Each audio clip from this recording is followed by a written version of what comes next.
আসসালামু আলাইকুম। ওয়ালাইকুম আসসালাম। হুজুর, আমি একটা আবেদন জানাচ্ছি। মোটামুটি ওই আমাদের ভাঙড়ে একটা হিমঘর যদি হয়, আপনি যদি চেষ্টা করেন।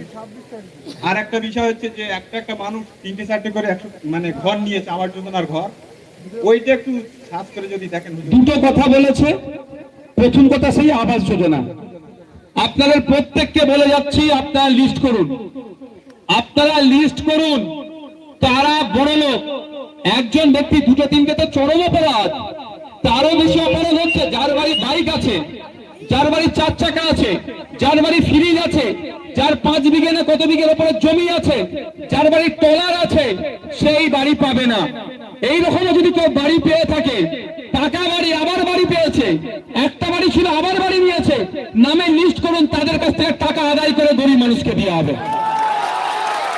আমার লড়াই তাদের বিরুদ্ধে, আমার লড়াই তাদের বিরুদ্ধে। আমার লড়াই তৃণমূলের কর্মী সমর্থক, তৃণমূলের বুথের এজেন্টের বিরুদ্ধে আমার লড়াই নয়। আমার লড়াই